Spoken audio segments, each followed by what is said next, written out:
अब तक हमने क्लाइमेटोलॉजी के अंतर्गत चक्रवात प्रति चक्रवात का अध्ययन किया। आज हम जलवायु के वर्गीकरण का अध्ययन करेंगे। तो जलवायु के वर्गीकरण का अध्ययन करने से पहले हम ये जानेंगे कि क्लाइमेट जो है, जलवायु कहते किसे हैं। तो क्लाइमेट अगर शब्द की बात की जाए तो हम देखते हैं कि जो क्लाइमेट शब्द है वो ग्रीक भाषा के दो शब्दों से मिलकर बना है,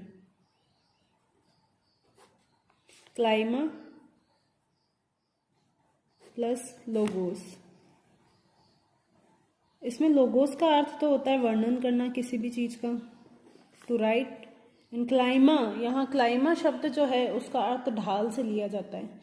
ये ढाल देखा जाए तो सामान्यतः जो पृथ्वी है उसके अक्षांशों को प्रदर्शित करता है। तो अक्षांशों को ढाल शब्द को इसमें महत्वपूर्ण स्थान इसलिए दिया गया कि हम मानते हैं कि जो क्लाइमेट होती है वो मुख्यतः किस पे डिपेंड करती है, सूर्य के तापमान से निर्धारित होती है। तो सूर्य के तापमान जो होता है वो अक्षांशों का अनुसरण करते हुए पाया जाता है, इसलिए यहाँ ढाल का अर्थ अक्षांशों से लिया गया है। सामान्यतः अगर क्लाइमेट की परिभाषा, क्लाइमेटोलॉजी जो जलवायु होती है, जलवायु की अगर परिभाषा दी जाए तो हम देखते हैं कि किसी भी प्रदेश के दीर्घकालीन वायुमंडलीय दशाओं के औसत को जलवायु के नाम से जाना जाता है। तो ये जलवायु के लिए जो दीर्घकालीन वायुमंडलीय दशाओं का अध्ययन किया जाता है, ये किया जाता है मुख्यतः जो वर्ल्ड मेट्रोलॉजिकल ऑर्गेनाइजेशन है उन्होंने इसके लिए 31 वर्ष की अवधि को प्रमाणिक माना। यानी किसी भी प्रदेश या स्थान विशेष की 31 वर्ष तक की वायुमंडलीय दशाओं के औसत को, अर्थात मौसम की औसत दशाओं को क्लाइमेट कहा जाता है। तो अब हम जलवायु वर्गीकरण के उपागम का अध्ययन करते हैं। तो उपागम में हम ये देखते हैं कि जलवायु के वर्गीकरण किस किस प्रकार से किया जाता है। तो सबसे पहले है एम्पिरिकल क्लासिफिकेशन। तो एम्पिरिकल क्लासिफिकेशन या आनुभविक वर्गीकरण के अंतर्गत क्या किया जाता है कि इस प्रकार का जलवायु वर्गीकरण जलवायु के प्रेक्षित विशेषताओं के आधार पर किया जाता है। यानी हम किसी स्थान विशेष में जाकर वहां के जलवायु के आंकड़ों का अध्ययन करें, ऑब्जर्व करें। इसके अंतर्गत जलवायु के विविध प्रकारों व उनकी सीमाओं का निर्धारण स्वयं जलवायु के विभिन्न तत्वों के उपलब्ध आंकड़ों व प्राकृतिक वनस्पतियों पर जलवायु के प्रभाव के आधार पर किया जाता है। यानी क्षेत्र विशेष में जलवायु के जो विभिन्न तत्व हैं, तापमान, आर्द्रता, इन सभी आंकड़ों का और वहां की प्राकृतिक वनस्पति पर जलवायु के प्रभाव के आधार पर जलवायु का वर्गीकरण किया जाता है। जो कोपेन, जिसका हम अध्ययन करेंगे, कोपेन व थानवेट का जलवायु वर्गीकरण, वो मुख्यतः एम्पिरिकल स्टडी पर ही आधारित है। एक है जेनेटिक क्लासिफिकेशन। इसके अंतर्गत क्या किया जाता है कि जो जलवायु का वर्गीकरण है वो जलवायु की उत्पत्ति के कारकों के आधार पर किया जाता है कि स्थान विशेष में जलवायु की उत्पत्ति के कौन कौन से कारक जिम्मेदार है, उसके आधार पर जलवायु का जेनेटिक क्लासिफिकेशन किया जाता है। एक है अप्लाइड क्लासिफिकेशन। तो इसमें वर्गीकरण का मुख्य आधार जलवायु का अन्य वस्तुओं पर या अन्य जीव जंतुओं पर पड़ने वाले प्रभाव का अध्ययन किया जाता है। तो क्लाइमेट का जो अन्य जीव जंतुओं पर या वस्तुओं पर जो प्रभाव पड़ता है उसके आधार पर क्लाइमेट का क्लासिफिकेशन किया जाता है। तो विश्व की जलवायु के वर्गीकरण का प्रथम प्रयास प्राचीन यूनानी द्वारा किया गया। हम देखते हैं कि विश्व में पृथ्वी को विभिन्न क्लाइमेट जोन में बांटने का काम मुख्यतः ग्रीक या यूनानी विद्वानों के द्वारा किया गया था। उन्होंने क्या किया था, पृथ्वी को पांच क्लाइमेटा में बांटा था। 5 क्लाइमेटा में कैसे, जो मध्यवर्ती भूमध्य रेखा के निकटवर्ती भाग था, भूमध्य रेखा से कर्क और मकर रेखा, ये मान लो भूमध्य रेखा है, ये कर्क रेखा है, ये मकर रेखा है दक्षिणी गोलार्ध में। तो इनके मध्य वाले भाग को उन्होंने उष्ण कटिबंध कहा था। और कर्क और मकर रेखा से ऊपर की दिशा में आर्कटिक रेखा व दक्षिणी गोलार्ध में अंटार्कटिक रेखा।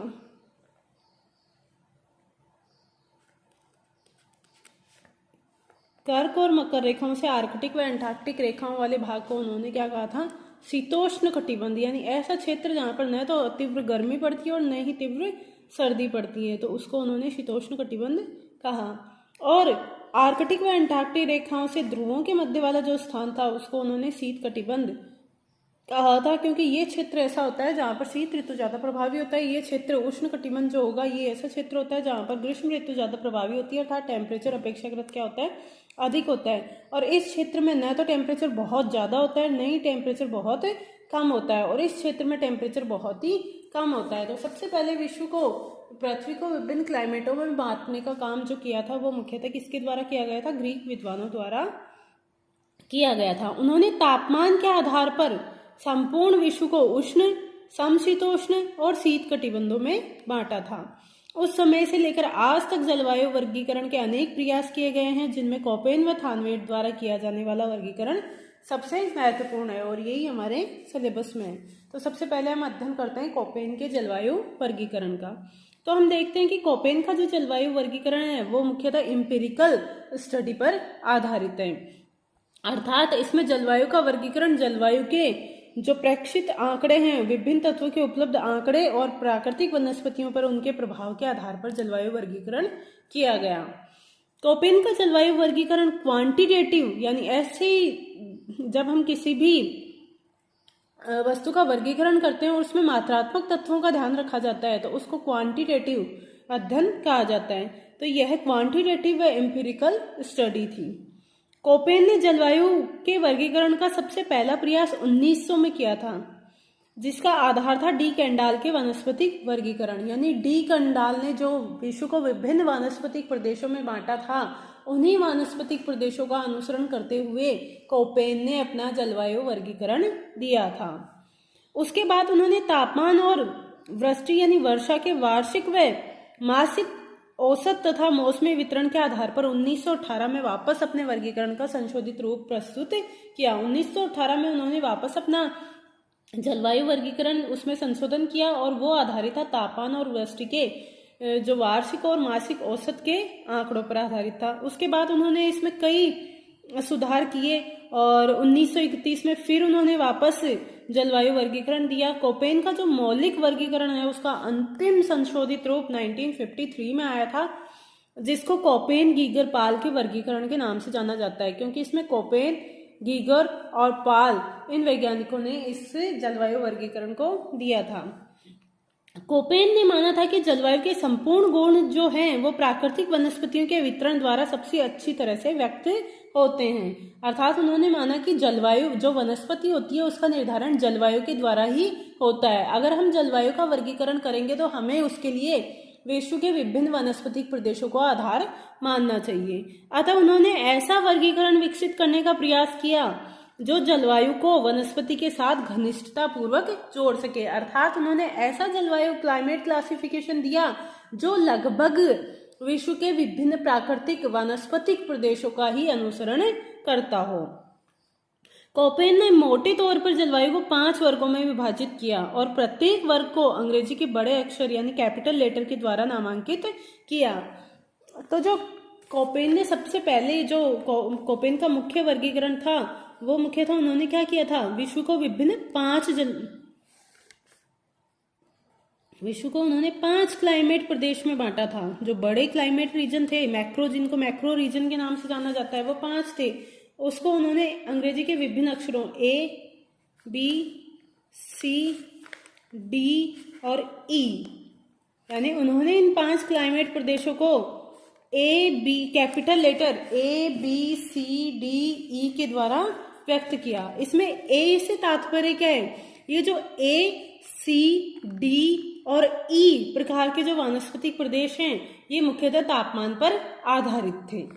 यानी कोपेन के मुख्य जलवायु वर्गीकरण के जो मैक्रो रीजन थे वो मुख्यतः तापमान और शुष्कता पर आधारित थे, जिसमें से A, C, D, E जो थे वो मुख्यतः तापमान पर आधारित थे। एकमात्र जो B क्लाइमेट रीजन था ये किस पर आधारित था, आर्द्रता और वाष्पीकरण के अनुपात पर आधारित था। अर्थात इसमें उन्होंने आर्द्रता को महत्व दिया था। अब हम जानते हैं कि A का क्या तात्पर्य है, B का क्या है, C का क्या है, D का क्या है।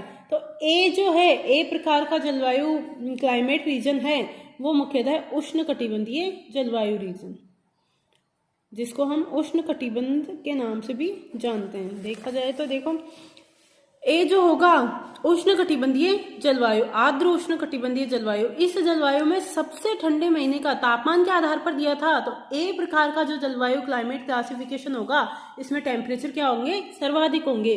और ये टेम्परेचर जो होगा ए क्लाइमेट रीजन में सबसे ठंडे महीने का औसत तापमान भी 18 डिग्री सेंटीग्रेड से अधिक होता है। यानी सर्वाधिक गर्म प्रदेश होते हैं जिनको उष्ण कटिबंधीय प्रदेश के नाम से भी जाना जाता है। जो बी प्रकार के जलवायु प्रदेश हैं इसमें क्या होता है, वर्ष भर वाष्पीकरण जो होगा वो प्रेसिपिटेशन अर्थात वर्षा की तुलना में क्या होता है, अधिक होता है। अर्थात जो बी प्रकार का क्लाइमेट रीजन है वो कैसा होगा, शुष्क जलवायु को प्रदर्शित करता है। जो सी प्रकार का क्लाइमेट रीजन है वो शीतोष्ण कटिबंध जलवायु को प्रदर्शित करता है। इसमें क्या होता है कि न तो बहुत ज़्यादा टेम्परेचर अधिक होता है, न ही टेम्परेचर क्या होता है, कम होता है। सबसे गर्म महीने का औसत तापमान भी 10 डिग्री सेंटीग्रेड से अधिक होता है और सबसे ठंडे महीने का औसत तापमान 0 डिग्री से अधिक लेकिन 18 डिग्री सेंटीग्रेड से कम होगा। यानी इतना कम भी टेम्परेचर नहीं होगा सबसे ठंडे महीने का भी कि यहाँ पर क्या हो जाए, बर्फ जम जाए। और जो डी प्रकार का जलवायु रीजन है, क्लाइमेट रीजन, इसमें गर्म महीने का औसत तापमान 10 डिग्री सेंटीग्रेड से अधिक और ठंडे महीने का 0 डिग्री या फिर उससे भी कम हो सकता है। जो ई प्रकार का क्लाइमेट रीजन है वो मुख्यतः ध्रुवीय प्रकार का क्लाइमेट रीजन है। तो अगर हम इसकी बात करें तो ये हो गया उष्णकटिबंधीय जलवायु को प्रदर्शित करता है। जो बी होगा ये शुष्क क्लाइमेट रीजन को प्रदर्शित करता है। जो सी होगा वो किसको करेगा, समशीतोष्ण प्रकार के जलवायु प्रदेश को प्रदर्शित करता है। और जो डी प्रकार का क्लाइमेट रीजन होगा ये शीत जलवायु कटिबंध को प्रदर्शित करता है। और जो ई प्रकार का क्लाइमेट रीजन होगा ये टुंड्रा जलवायु को प्रदर्शित करता है। तो इस प्रकार से कोपेन ने अपने क्लाइमेट रीजन, जो क्लाइमेट क्लासिफिकेशन है उसमें 5 मैक्रो रीजन माने थे, जिसको उन्होंने अंग्रेजी के बड़े अक्षरों कैपिटल लेटर के द्वारा प्रदर्शित किया, ABCDE, जिसमें से ACDE जो क्लाइमेट रीजन है वो मुख्यतः तापमान पर आधारित थे और जो बी प्रकार का क्लाइमेट रीजन था यह मुख्यतः वाष्पीकरण और वर्षा के अनुपात पर निर्भर था। अर्थात ये शुष्क प्रकार का आर्द्रता पर आधारित क्लाइमेट रीजन था। जो ए प्रकार का क्लाइमेट रीजन है वो उष्णकटिबंधीय जलवायु को प्रदर्शित करता है। जो बी प्रकार का क्लाइमेट रीजन है वो शुष्क जलवायु को प्रदर्शित करता है। सी प्रकार का जो क्लाइमेट रीजन है वो समशीतोष्ण प्रकार के क्लाइमेट रीजन को प्रदर्शित करता है। और जो डी प्रकार का क्लाइमेट रीजन है वो शीत जलवायु को प्रदर्शित करता है। और जो ई प्रकार का क्लाइमेट रीजन है वो टुंड्रा जलवायु को प्रदर्शित करता है। ये तो हो गए इसके मैक्रो रीजन।